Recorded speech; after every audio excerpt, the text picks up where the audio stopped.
bonsoir, bonsoir à tous. Bienvenue à cette petite entrevue avec Serge Andrégué qui nous présentera le soir de la nuit de la philosophie, un événement intitulé La philothérapie ou quand la philosophie nous aide.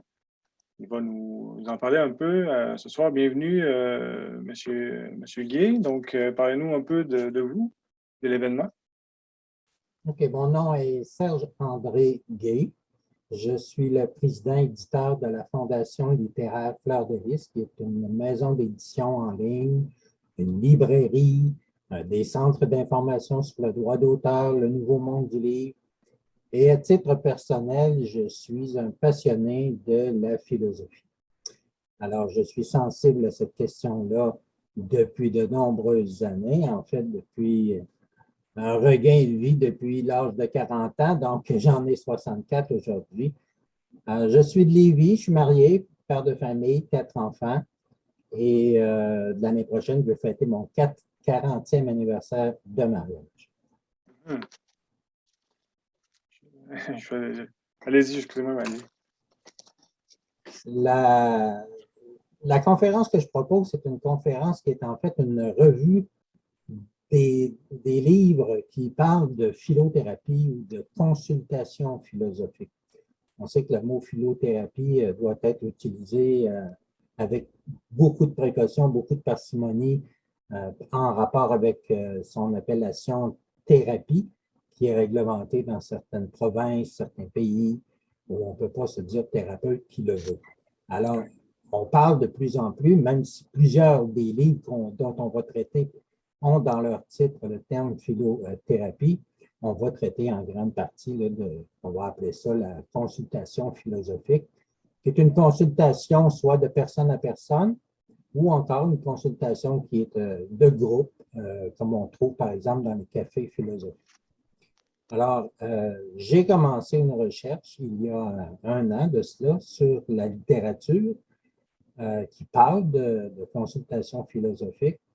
Et à mon habitude, eh bien, je suis allé d'un titre à un autre, d'un titre à un autre, et finalement, j'ai plus d'une vingtaine de livres, j'en ai choisi 16, dont j'ai fait rapport de lecture dans un dossier en ligne.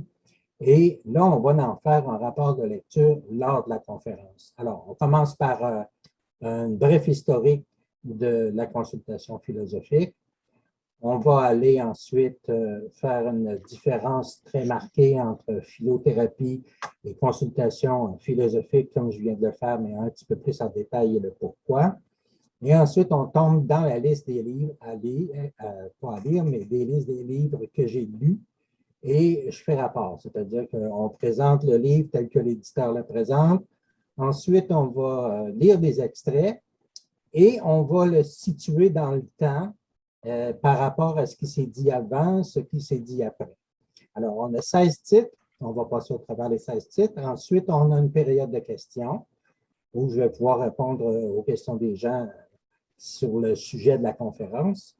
Et j'espère qu'effectivement, on va avoir beaucoup de gens qui vont venir assister à la conférence parce que la littérature qui parle de la philothérapie, c'est un peu différent de la philothérapie qui est en pratique dans la vie de tous les jours.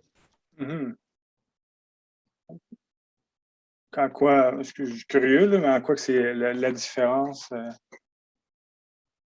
La différence provient beaucoup de la culture européenne, la culture américaine. Il y a même une différence entre la culture Europe et Europe du Nord. Il y a une très grande différence, par exemple, dans l'approche qu'on dit socratique, là, de Socrate, avec la dialectique, la maïeutique. On n'a pas du tout la même approche au Québec par rapport à ça, ou en Amérique du Nord par rapport à ça, comparativement à l'Europe centrale, la France, la Suisse, l'Italie, l'Allemagne. Ça, c'est différent leur approche. Et il y a encore une autre différence marquée avec l'Europe du Nord, la Scandinavie, par exemple. Et cette différence-là vient du fait que On escamote les émotions assez souvent au cœur de l'Europe. On en tient plus ou moins compte. On ne tient pas compte de l'être sensible comme tel. On veut être un peu plus dogmatique. Et ça ne fonctionne pas ça au Québec. Ça ne fonctionne pas ça en Amérique du Nord. On doit parler de l'être raisonné et de l'être sensible ensemble. Il faut être très prudent face à ça parce qu'au Québec, contrairement à la France, par exemple, on n'aime pas les chicanes. Alors, on sait qu'un débat peut virer en chicane assez facilement. On n'est pas friand de débat non plus. Or, en France, ça fait partie de leur mœurs. Ils se chicanent sur le coin de la rue, ils se débattent sur le coin de la rue, puis ils vont s'arracher les cheveux, mais ils vont aller souper ensemble après. Alors, on n'a pas cette culture-là au Québec.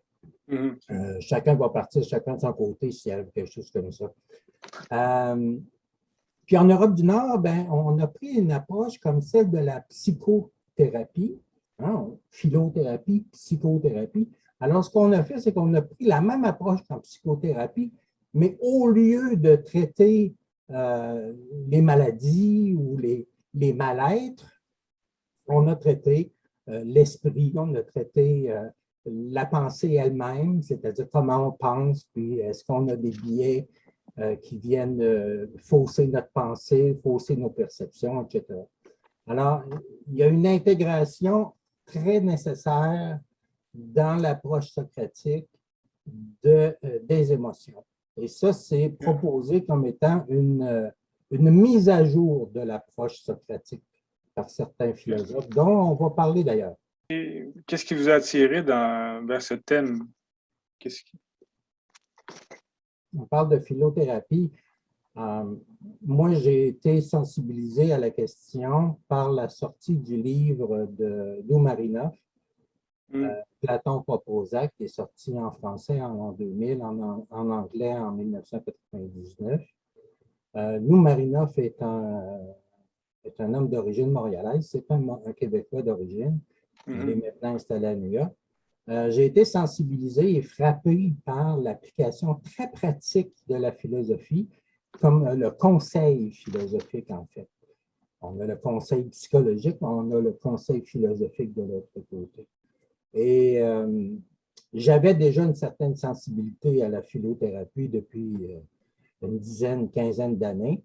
Alors, de fil en aiguille, à mon agenda, s'est inscrit des lectures de philosophie, des recherches sur la philosophie. Et ce qui me captive personnellement dans cette histoire-là, c'est la façon dont on pense. Je crois à une approche qui est plus universelle que personnelle, dans le sens où j'espère rejoindre des gens par le fait qu'ils partagent la même erreur de pensée. Je ne parle pas de biais cognitifs comme on parle en psychologie de la cognition là, ou la métacognition. Je parle vraiment du système de pensée, de la manière dont on pense. Est-ce qu'on a conscience, par exemple, qu'on peut prendre pour vrai ce que l'on pense uniquement parce que l'on le pense? Ouais. C'est courant dans la vie. Oui, on pense souvent, oui. On vit dans un monde d'opinion, on ne vit pas dans un monde de connaissances. Ce qu'on tire du savoir, c'est des opinions, alors que des opinions, ce n'est pas de la connaissance. C'est des croyances aussi. Oui, il y a des croyances en plus. Alors, il faut faire attention, il faut être prudent. Je pense que la seule façon de prendre le recul nécessaire face à sa propre conscience, c'est d'être conscient du système avec lequel on pense. Donc, d'où la philothérapie qui nous aide à, j'imagine, verbaliser, à voir nos biais cognitifs et s'observer comment on pense, comment on fonctionne. Exactement. Exactement ça que je pense. C'est une philosophie de consultation qui s'attarde beaucoup d'abord au respect de la personne. Ça, c'est primordial parce que j'ai vécu certaines expériences qui me semblaient manquer de respect de la personne. Alors, le respect de la personne, le respect de ses pensées, le respect de comment elle pense, et puis ensuite, bien, créer la faille par laquelle la lumière va entrer. Un peu la maïotique de Socrate.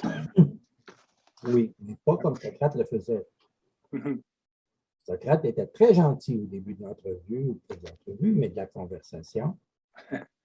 Il est très, très amical, même avec les étrangers.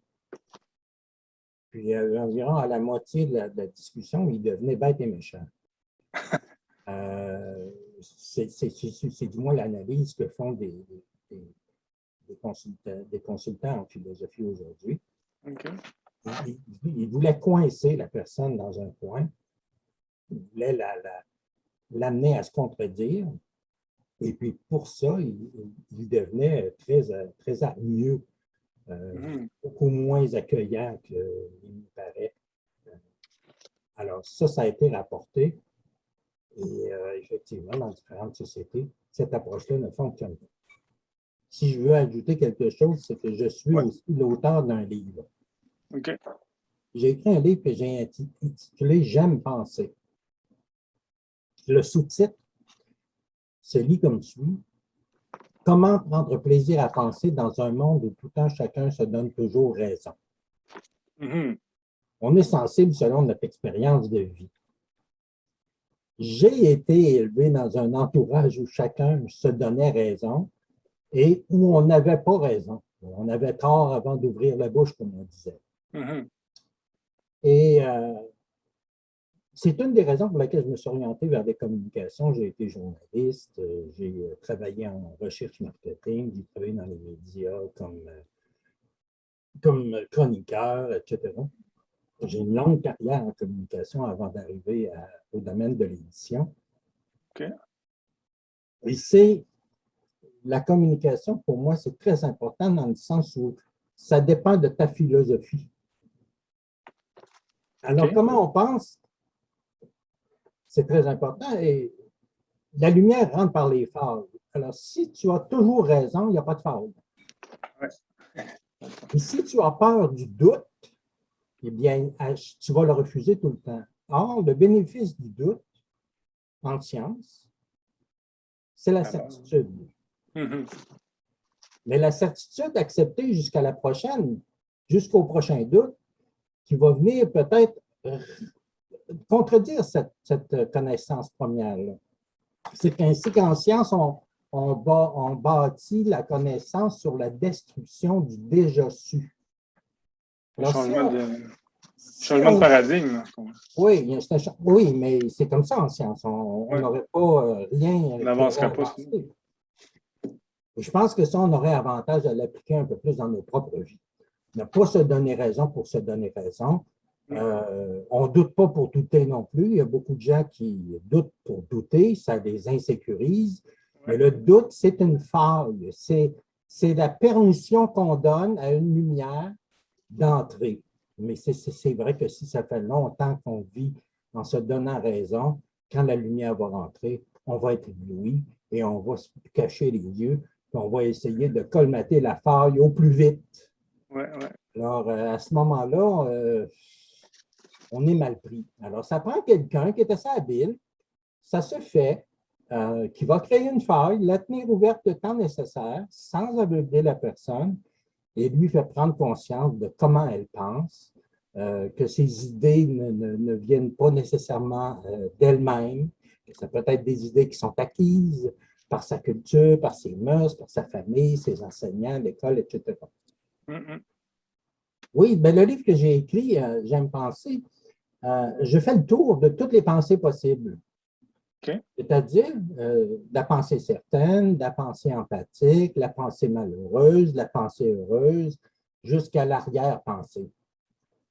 Et je fais le point, c'est un livre qui a été écrit en l'an 2000, je fais le point sur ma vie, ce que je sais dans chacune de ces pensées. Et à cette époque-là, je vis une espèce de dépression philosophique, c'est-à-dire que j'ai perdu mes repères, j'ai perdu tout, j'ai perdu mes convictions, j'ai perdu mes croyances, et je cherche à faire le bilan de ce que je sais au moins pour voir s'il y a quelque chose que je peux tirer de ce bilan-là. Et effectivement, c'est un livre bilan. C'est presque une autobiographie. Et je me suis aperçu à la fin du livre qu'effectivement, c'était tous les revirements, les prises de conscience aiguës, les révélations que j'ai eues au cours de ma vie, ça provenait de lecture. OK. Beaucoup plus souvent que d'expériences personnelles. Alors, on trouve dans ce livre-là une foule de citations d'ouvrages, Mhm. et ce sont les ouvrages qui ont marqué le plus ma pensée au fil des années. OK. Ah, intéressant. Comment s'appelle le livre? J'aime penser. J'aime penser. Intéressant. Ben, merci beaucoup. Bienvenue On se reparle bientôt. Au à revoir. la prochaine.